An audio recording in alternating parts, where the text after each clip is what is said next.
Hi, I'm Bill Fields, president of the Recruiting Academy, and I'm very excited to be back with you today to talk about our favorite topic, recruiting.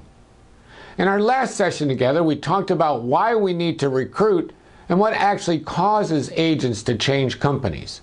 So today we're going to talk about how to launch a successful recruiting campaign, which is really three things: how to set realistic goals, how to develop a target list, and how to begin to implement your plan of contact.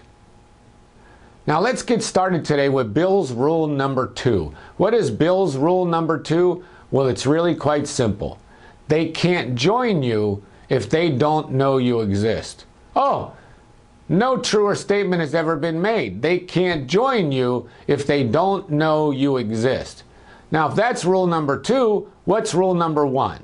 Well, rule number 1, what you offer will not cause an agent to leave a company they are happy with.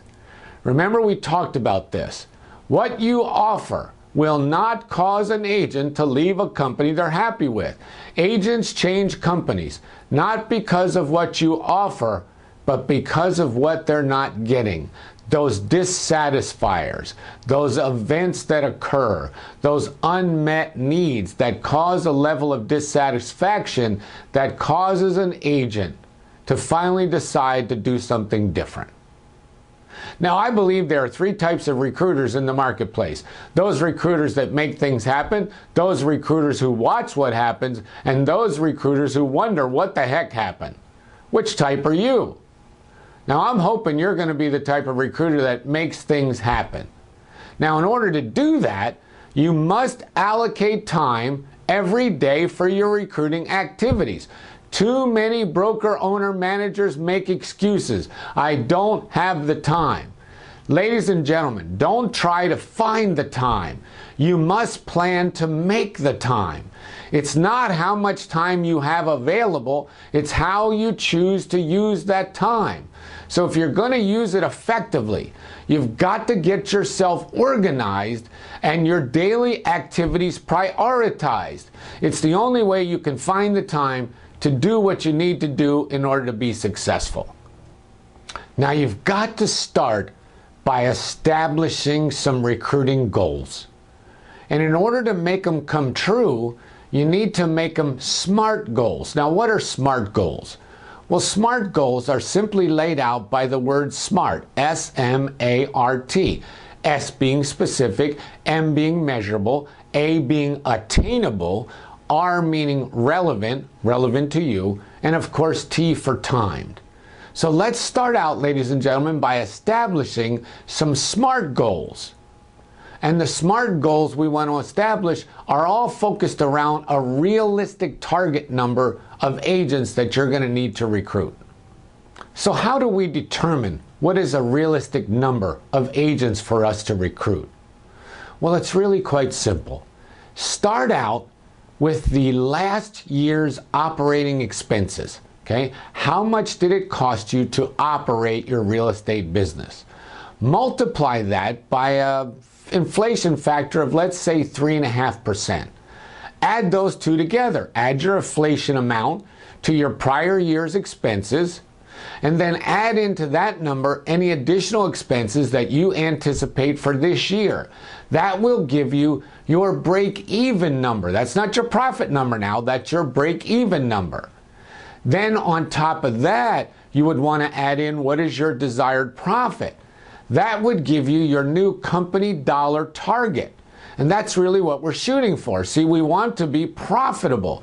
So we want to get a company dollar target that reflects our cost, inflation factor, and our profitability number built in. Once you have that company dollar target, you divide that number by the average company dollar per transaction. That will tell you the number of deals that you need in order to be profitable. You divide the number of deals that you need by the average number of deals you're now doing per agent. That will tell you the number of agents that you need to have in order to reach your company dollar target. Now, subtract from that all of the agents that you have right now that are below the number of deals per agent that you need in order to be profitable. That tells you the real number of agents that you now have. Subtract the number that you now have from the number that you need, and that will tell you the actual number of agents that you need to recruit. Now we have a goal, a real goal that should motivate you because it's based on the most important thing, helping you be profitable. Now, once you do that, post a sign above your desk. Put a big piece of paper up there or a giant piece of cardboard or signboard that says, I need to recruit the blank number of agents, whatever it is that you need. I need to recruit X number of experienced agents by a certain date, each closing a minimum number of how many deals to reach my profit of what is your profit target.